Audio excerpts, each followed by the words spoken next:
Welcome to the third episode of Policy in Wonderland. I'm your host, Evitar Amira. You can call me Evie. In Policy in Wonderland, just like Alice, we are going to explore and see the wonderful world of insurance, insurtech, and everything that's connected to this amazing ecosystem. In Policy in Wonderland, you will meet startups from all over the world, key figures, and more. So, without further ado, I want to invite my guest to join me as we go down the rabbit hole, and this time to Latin America. Hello, Larry. How are you doing today? Hi, I'm in the rabbit hole of Ecuador, Latin America. Yeah, it's actually interesting. I never thought of it the way you just phrased it, but it's very true. I lived in the United States my whole life and made a change in 2020 and moved to Ecuador to help a couple of startups that looked interesting and ended up loving it here and deciding to live here. So after 2022, like the COVID, right? Well, Before actually, it was or a little even bit before? before that. Yeah, Wow. it was 2020. So 2020, with the things happening in America, you could see the handwriting on the wall with the violence and the press and Mhm. just the train wreck that the United States has become. And I just, didn't want to see that. And so I was really lucky that I was helping some startups that were in this remote world where it was I'd assisted with Safety Wing, getting them launched and Mhm. creating their programs for international employers. And then I went to Israel and lived there for a few months, helping Really? Elad Schaefer and Daniel Green, From which at Faye. that time was called, but now it's, yeah, with Yeah. Faye, which before was Zenner, right? Mhm. And so I lived above the Shuk in Tel Aviv and really enjoyed my time there and getting to know Daniel and Elad too. I think two of the greatest guys I've met. And Wow. then right after that, I went to home, got some new clothes, and then went down to Ecuador. Went down like it's a trip in the neighborhood. It's literally a backpack worth of stuff and Mhm. underwear, socks, new shirts, and different shoes, and moved to Ecuador. So you know what? We are jumping in, and but let's do backward, like giving a brief introduction about yourself. Sure. Who is Larry? So I'm 63 years old. I have Young. two great kids. My daughter's getting her doctorate in chemistry at University of California, Berkeley. Wow. My son is a very great guy who's looking for a job. He's been unfortunately affected by always trying to go to the next great startup. And the last one was Coinbase, where he was unfortunately part of their first layoff. And so he's now, I think, trying to decide should he do a startup that was based upon his work at Coinbase or he's interviewing. So I think whatever happens first will probably be what he goes with. Have a dog that's name is Ollie, 3 months old, Yorkshire Terrier, and my whole career was in the insurance world. It was always at the bleeding edge. From the time that I graduated school at the University of California, Berkeley, to where I went to Travelers Group Insurance School. I was part of their team that was creating a thing at that time called wellness. It was kind of a unique idea that, hey, if claims could be a little bit lower, our premiums could also be a little bit lower, and we could be more profitable and get more business, right? Mhm. So there was this Dr. Victory that the CEO of the Travelers believed in, who written a book called Taking Care of Yourself. Our first clients were Stanford University and a big hotel chain that no longer exists, and another company called Schlage Lock. And we literally interviewed all the employees about their lifestyle and what they ate and did they exercise, smoke, drink, etc. And then tried to come up with programs that mitigate those bad habits so that claims would be lower. You And know, that was a lot of fun. there's something interesting about your background, but why you started in insurance? I I was in love with a girl. Well, I thought I was in love with a girl who's getting her going to go to Harvard to get her doctorate in molecular biology, and uh, and we just started dating. and I wanted to give it a chance. So the only job I could find on the East Coast was travelers insurance. And so when you look at Hartford and Boston on a map and you're from California, it looks like it's Oakland and San Francisco. So I said, okay, I'll give it a try. And I moved. And she was smart enough to dump me early on. So she's gone on to great success. I didn't think about that in about insurance. Insurance falling in love or falling in love because of insurance. I don't think Oh. anybody really wants to get in the insurance world. I mean, I don't think it's their first choice. If you talk to the smartest people in the room, you know, they want to be doctors or lawyers or something important. They don't want to be an insurance broker, an insurance agent, right? I mean, so it's not something that would be your first choice. And what I never knew, you know, literally my whole life was that my uncle owned a third-party administration firm that did health and welfare plans for labor unions, and that before that, he was a New York Life agent for years, right?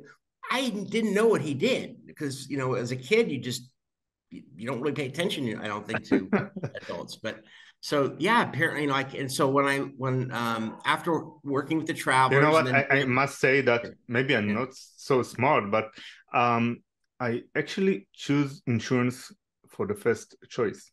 My did older you really? brother, yeah. I'm going to have to use my next example. How did that happen? So my older brother is also in insurance. Okay, so I learn about insurance from him, but he always say to me, "You don't want to do anything about, with insurance. Don't go any near of that." So, like a good one, I say to him, "I want to explore this world. I want because it's interesting. It's like a with all of data and."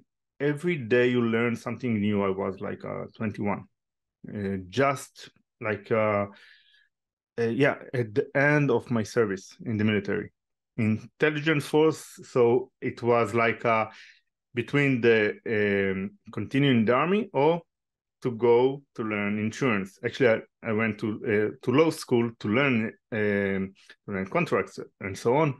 But I really wanted insurance from day one. Wow.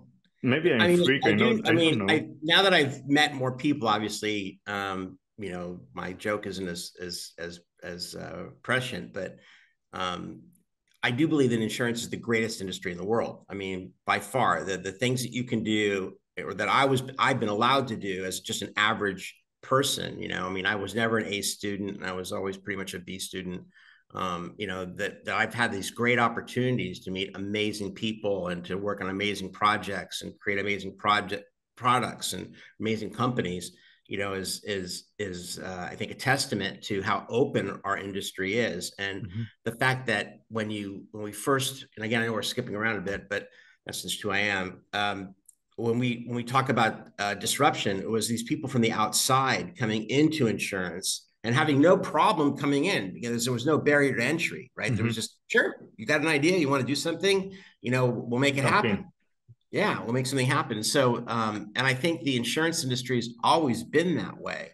But when you follow the normal chains of things, it's the innovation comes from sales. It comes from the ability to get new customers and build a customer base. And when you have that customer base, that enables you to do quite a few things.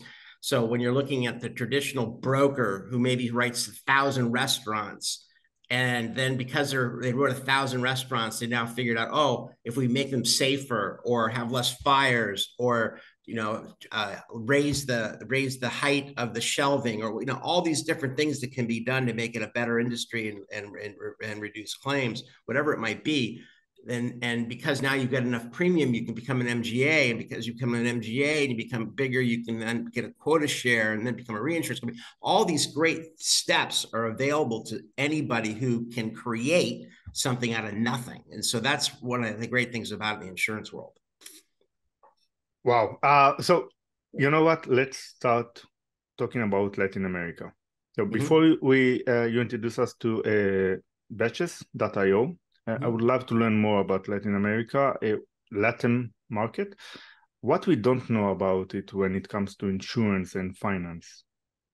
Because Just So McKinsey, on September 2023, McKinsey have a report about Latin America that is the most growing market in insurance right now. yes, So yeah, go ahead.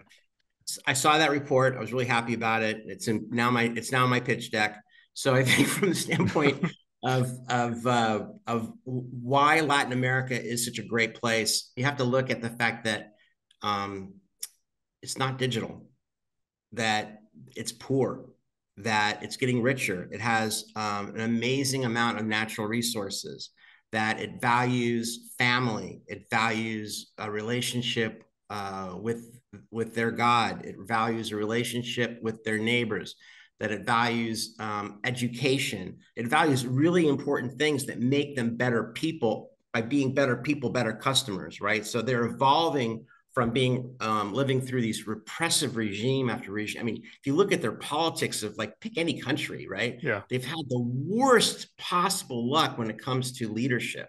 So you've got this amazing group of people that have been held down so long, and so the bubbling up has to happen.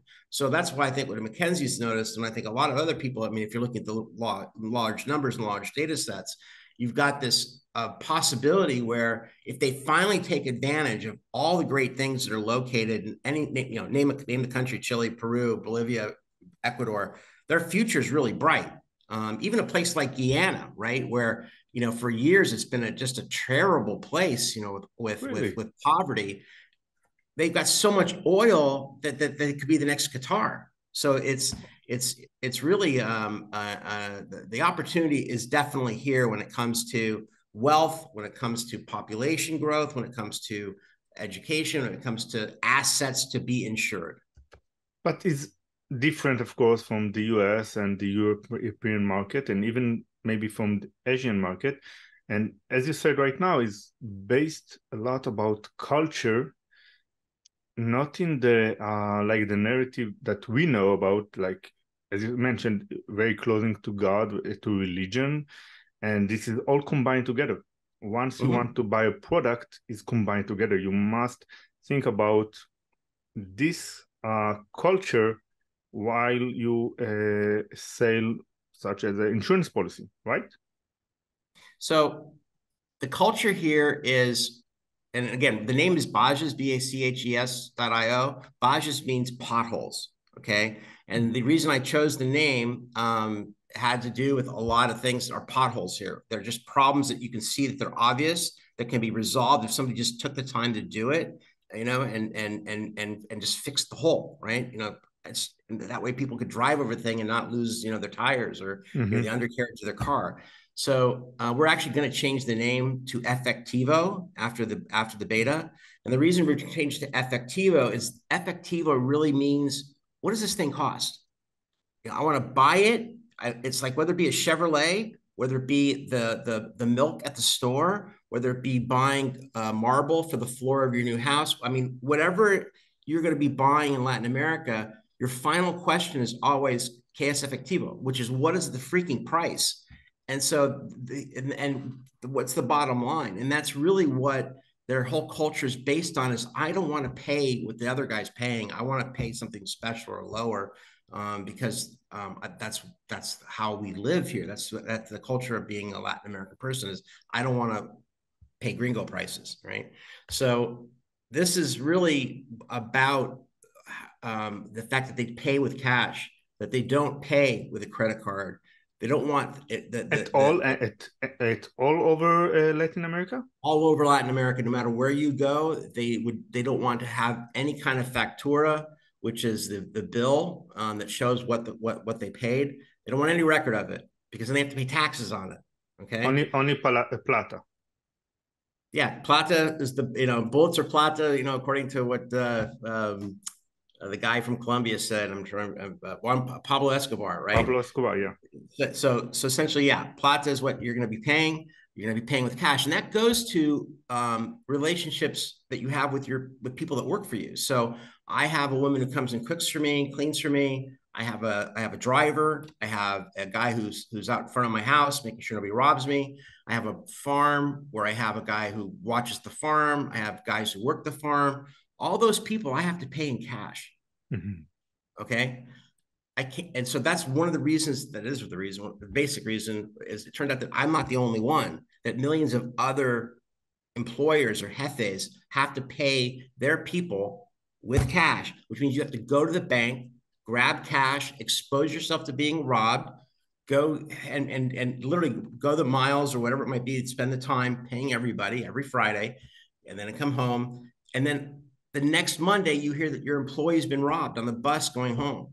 And it happens literally quite a bit. So and you have to believe the employee that they were robbed. I mean, because Mm-hmm. why would they say it? Because it's embarrassing, and they're embarrassed to buy it, and are upset by it, or their children were in the bus with them and they lost their phone. I mean, so this idea of what Bajas is going to be attempting to do is the MVP is payroll for under the table payments.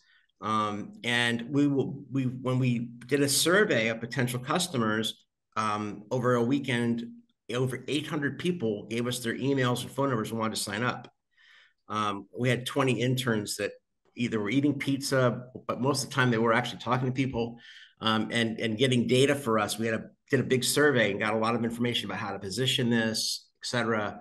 And then we So followed that up. right now you started. Sorry, so right now you started from Ecuador, or yeah? Well, so what happened is we launched January 1st, Okay. and part of this learning about, because again, I am a gringo in Latin America. Mm-hmm. I'm not um, I don't have a huge relationship world that I can lean on, right? So most of what I'm doing is gathering information so that hopefully I make the right choices when I do launch. So the customers we're starting off with are 400 customers that we 2 weekends ago also did another outreach with the same 20 kids and explained to these people exactly what they were doing. We then followed up with phone calls. Hey, do you understand this is how it works? This is a payroll system. We're going to be paying pay your people. They're going to get a text via WhatsApp. They have to hit the button. Once hit the button, then they're in our system. And then we're going to then onboard those people as well directly. We're going to call them up on WhatsApp. We're going to invite them out to dinner to Epico. Epico is the innovation center of Latin America, Okay. of Ecuador, run by David Ponce, who's a great guy and has been really big helpful to us. And so they'll be giving us their buildings to do the onboarding because they want to see successful Latin American businesses get started.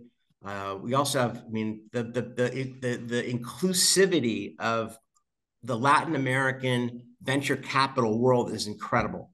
Their warmth and their embracing of new ideas and new people and anything that'll make this world better is incredible. That they really want to have a more inclusive society. So there is a venture capitalist, Justin Schwartz, who lives in Quito, who runs Impacto, IMPAQTO. And I just went recently to his seminar conference in Cuenca, and they had about 300 people show up from all aspects of Latin American finance, and not only Latin America, but the UN was there, the United States aid system was there, and they really are creating an ecosystem of supporting new ideas and new companies that are going to make things better for Latin Americans. But how the people from the street are react to your platform? React to, okay, so right now I only know about cash money, right? Now you want me to go via mobile. So I need to download. Exactly What right. about my cell my I know there is a postpaid programs there. There is not like a free Wi-Fi or something like that around the corner, right? So Wi-Fi is free. There's Yeah. public Wi-Fi that's free. And so everybody uses WhatsApp because they can't afford a cell phone. Hmm. So Okay. part of this idea is that your average wage in Ecuador is $500 a month. Hmm. And so Okay. what is free is initially not trusted unless they hear that a friend has used it and it works.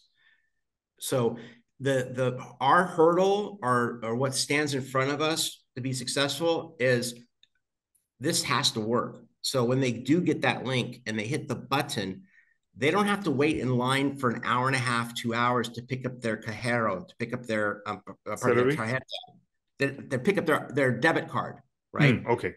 They want access to their cash, right? Because they've always been given cash. Mm-hmm.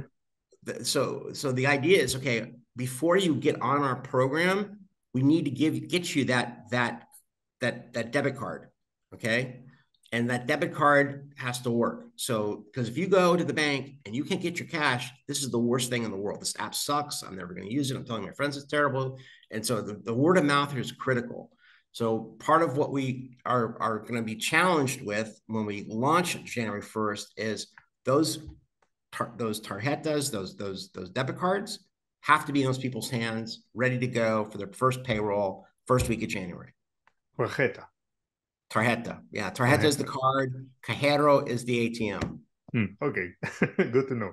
So, what is the exact market? Who is your main customer? Is it homeowners? Is small medium business? So right now, it's whoever wants to give it to, but wants to use it. I mean, I'm not going to be telling them no, but whoever wants it can have it.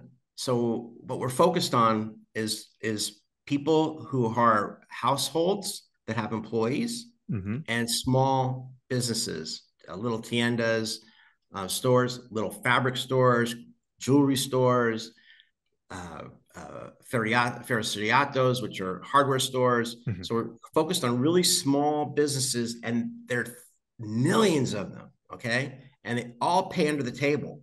So the thing that we're offering that's interesting for them is now they don't have to spend an hour going back and forth to the bank, exposing those for cash, that it's free, okay, that it works, and that they have now a record.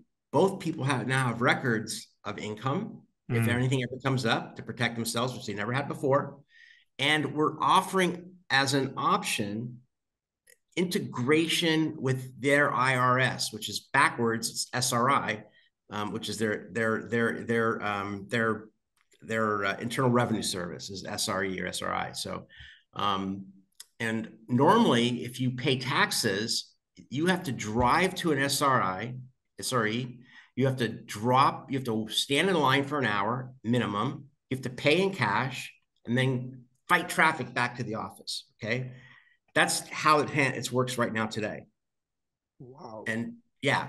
So what we're doing is we've got an electronic connection to SRI, and we're going to sell that. That's our upsell, that connection, that API to pay taxes. So if you want to pay taxes, great. We think it's wonderful and we'll let you. If you don't want to, you're an adult, you make up your own mind. Mm-hmm. Good for you.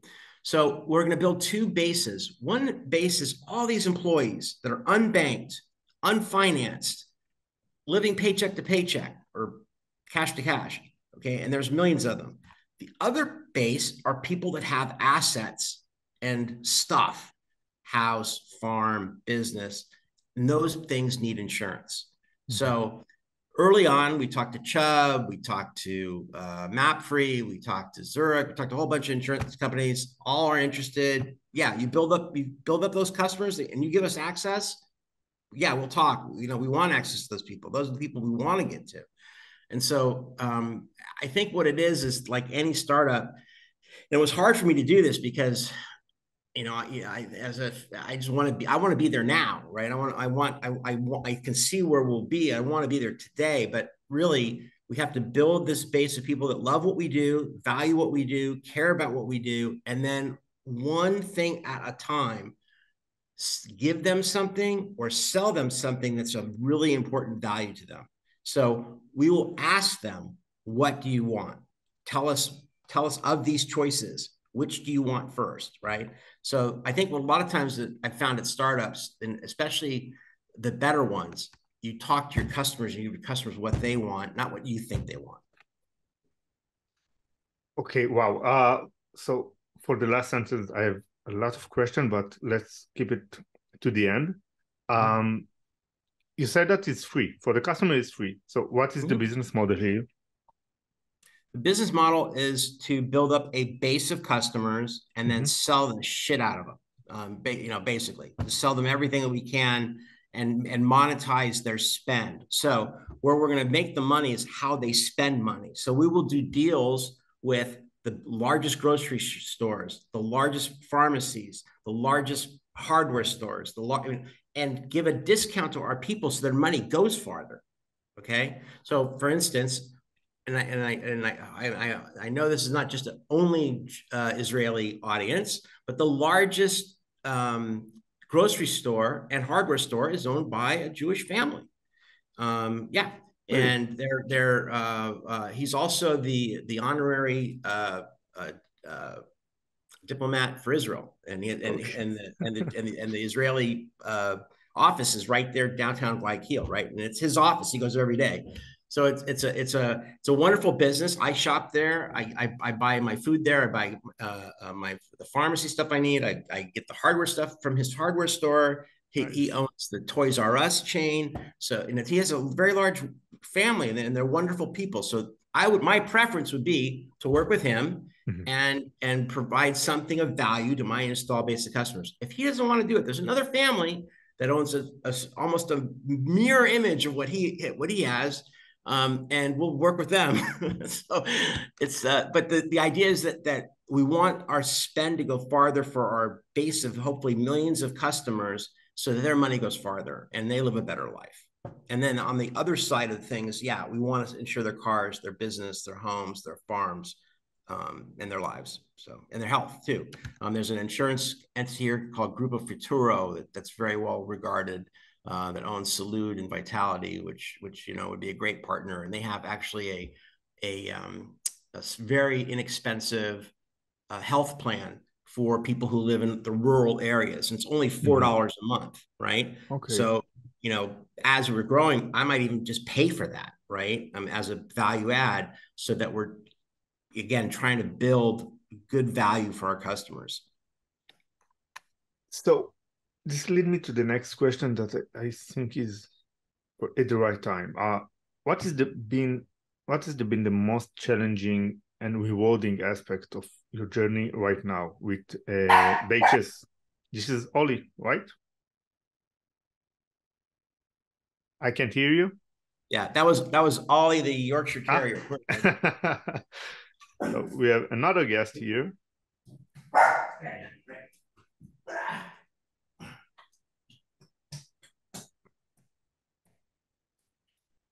I'm gonna chase him down. Oh, nice. Yeah, this is Ollie, and yeah, it's a good boy. We can talk about pet insurance, maybe. Yeah. I really think that pet insurance has exploded on the world in so many ways because of the pandemic, right? One of the pet insurance companies that I helped advise early on is a company called Get For Sure or For Sure, and they finally have their own MGA that they recently launched, and so I think they in Latin or no up in the United States. They're based in San Francisco. Two Princeton students, right? Created this company, and they're just they're doing it the right way. Wow, nice. Good luck for them.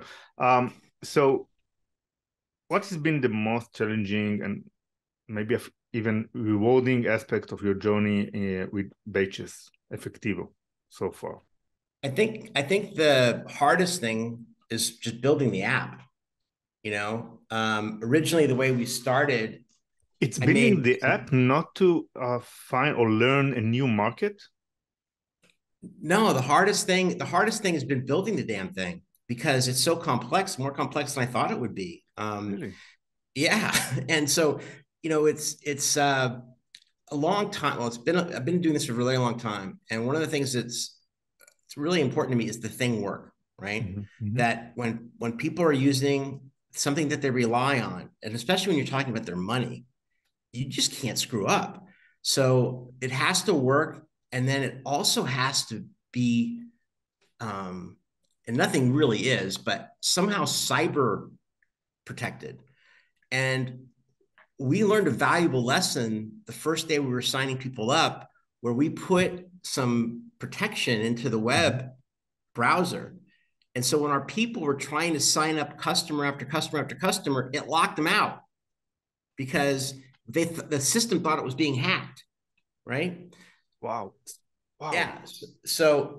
Um, so you don't know what you don't know when you do something new, and so you find out only by doing. And so I think from the standpoint of technology, dealing with people's payroll, dealing with the regulations, that every country has that's different, and trying to make something that works and that looks good and that is elegant is not so easy. Not easy. So, but as far as the thing that I've learned the most and that I'm the happiest about, it's really too early, because I don't know yet. And right now, it's just so much outgo of money, right? Where I'm paying for everything myself. I'm not funded, so it's been it's it's probably better to answer that question maybe in June.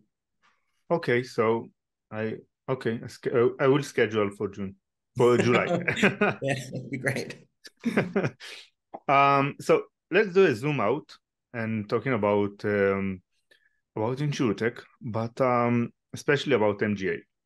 So I want like we know there is a question about MGA, is it good or is it not, especially when it comes to fundraising, because it seems like VCs treat MGAs like enterprise SaaS, and this is not the situation.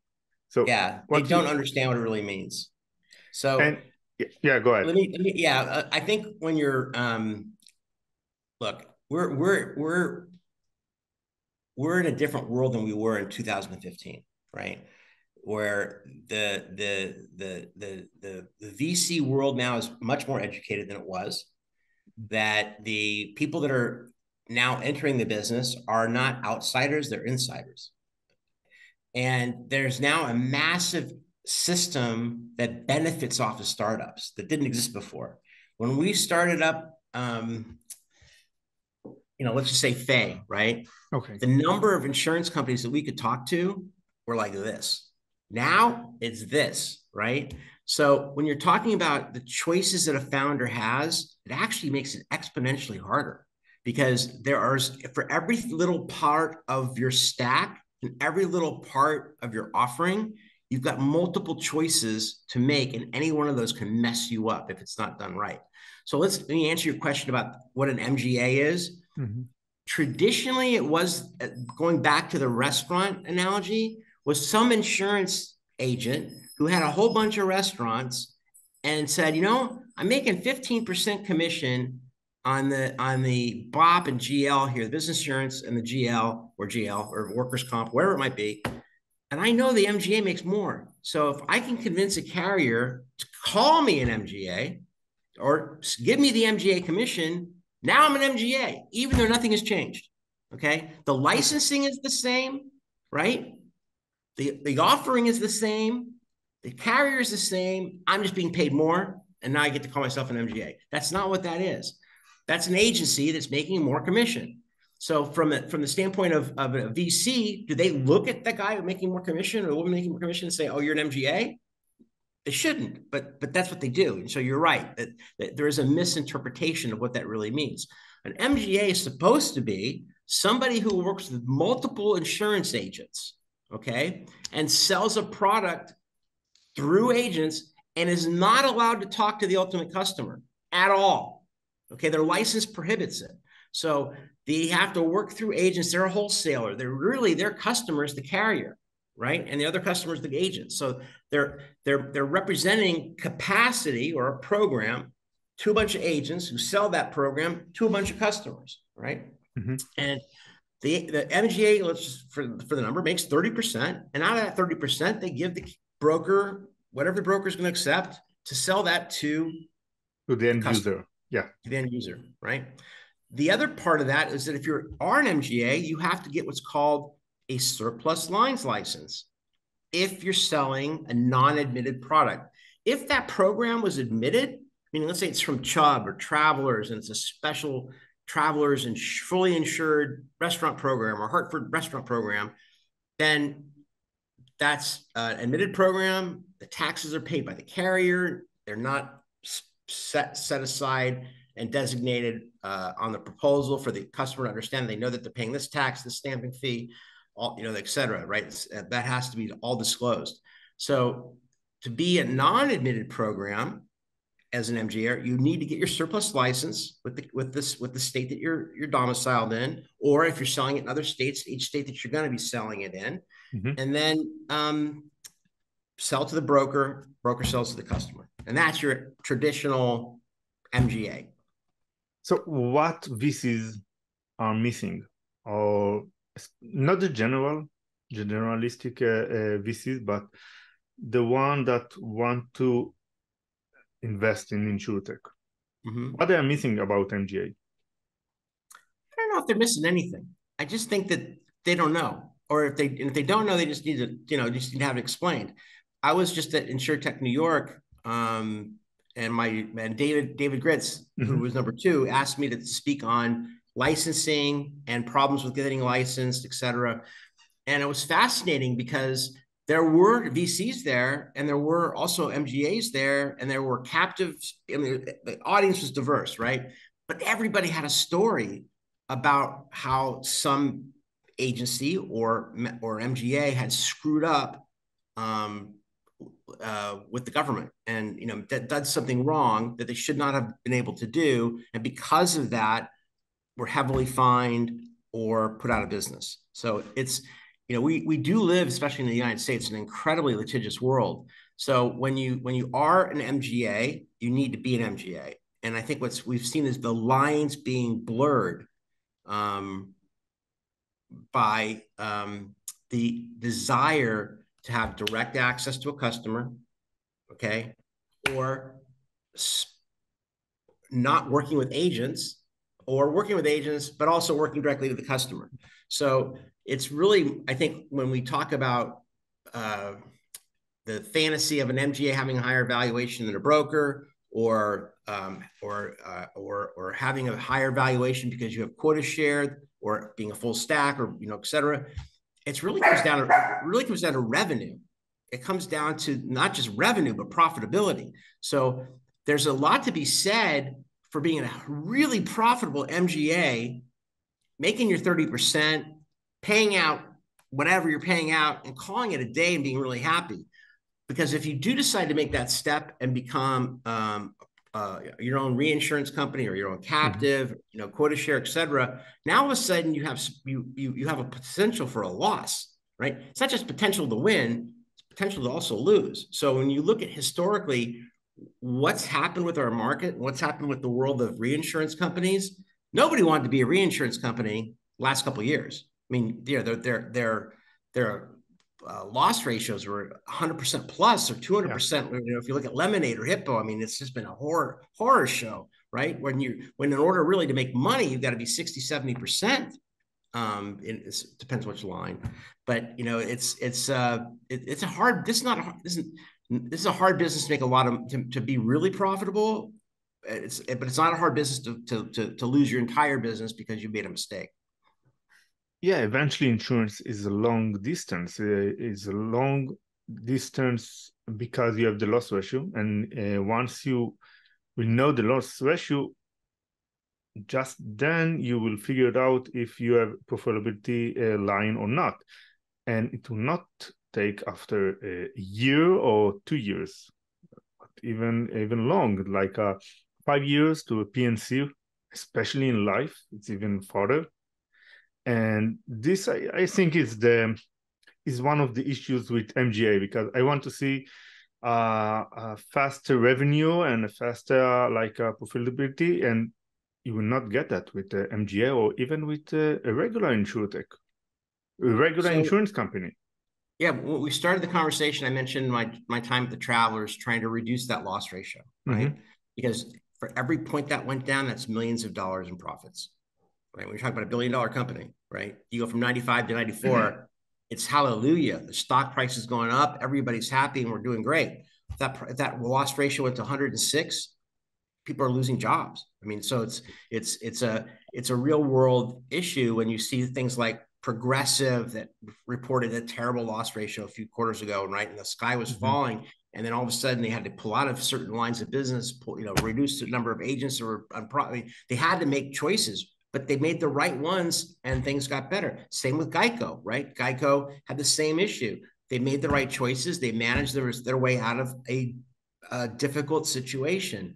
When you're an MGA, your job is growth, right? Bring in that premium, baby, because that's how you're going to be making a living.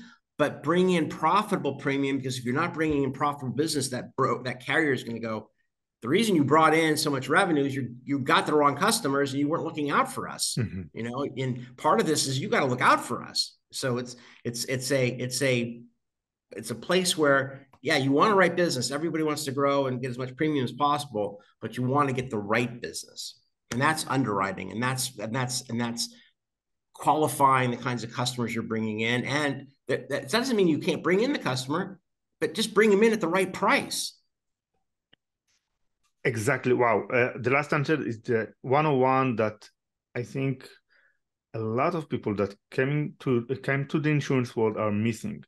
It's not just bring me the right person or the right customer, bring me the right person with the right premium. Yeah. Because everybody will have a loss eventually, but if it was like a lower premium, eventually the loss ratio will be higher, of course. But if you will get the right premium for that kind of customer, you knew that you did the right underwriting for him, for the company, for the MGA. And to bring it to an Israeli client company, Fay, right? That's why they shine. It's not about the fact that they have great travel insurance. They do.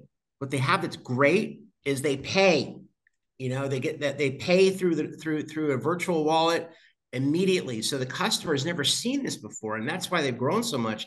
Is that in America, we're not used to good customer service from travel. In fact, we've been treated really badly for decades. Nobody really believed in the insurance because it was just so bad. I mean, I don't want to get say the wrong things or anything, but seriously, these companies just, it was all about premium. It was not about customer service.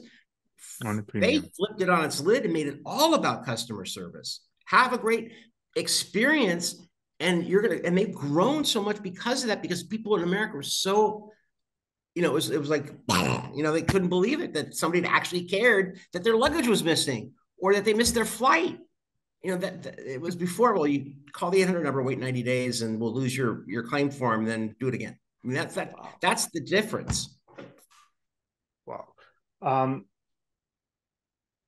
What will be the next wave of insurtech? Because you mentioned here that in the beginning there was people that didn't was in the insurance world, like Lemonade, as we know, even Next, and so on. But not just the Israeli ones, even the others. What kind of founders we will meet? What kind of solution we will see? Because as far as I know, like the InsurTech 2.0 will be much more about underwriting, of course, the generative AI and so on, and underwriting and preventive. So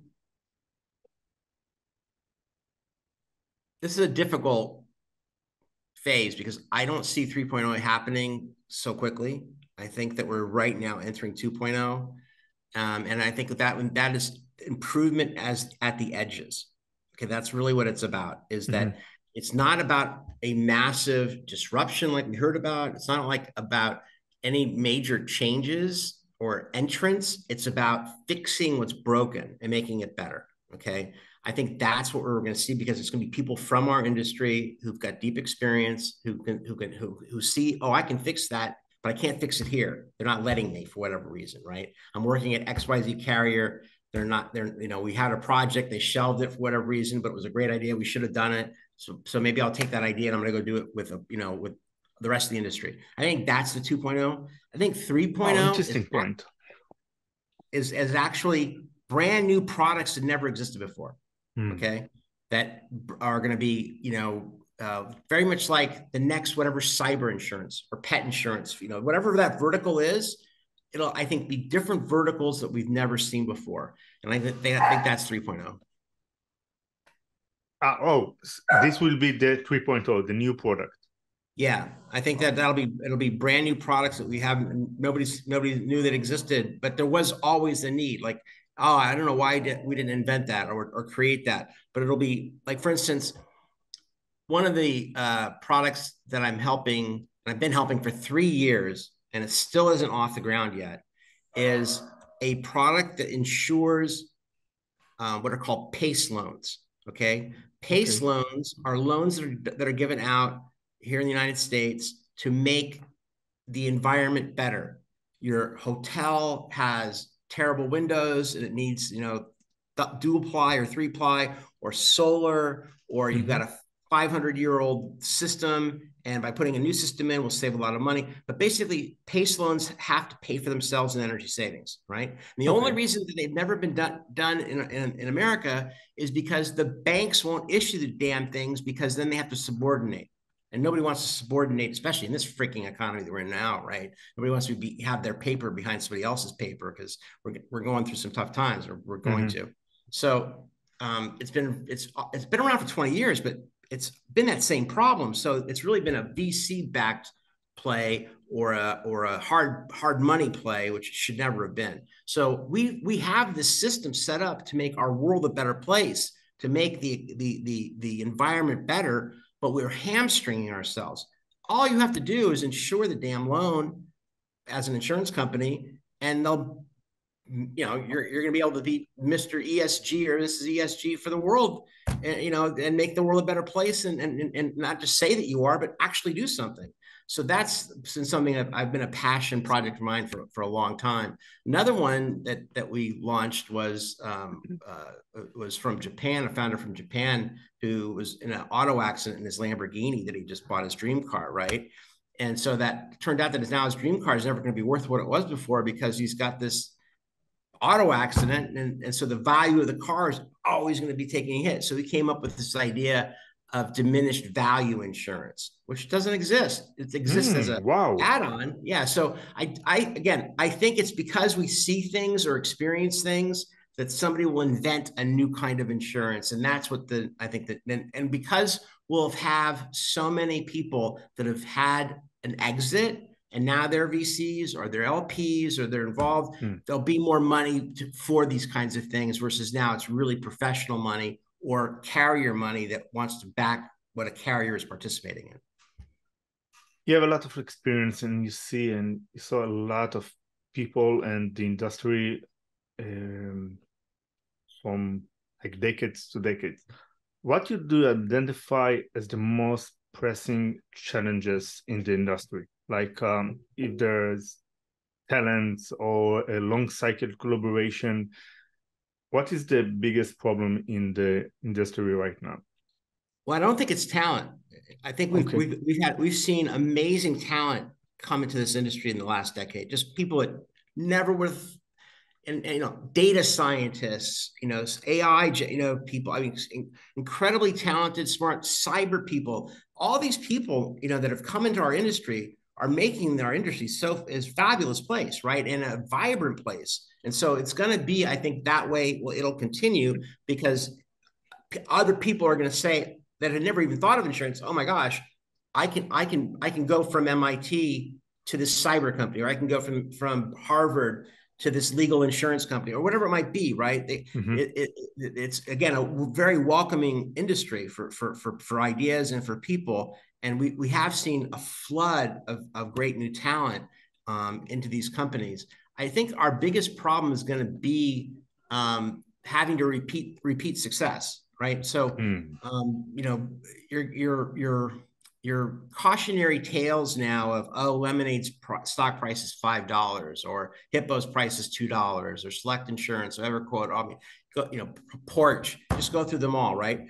Well, they're not walking wounded. They're literally now changing and literally pivoting to be incredibly profitable companies and to execute on their original plan.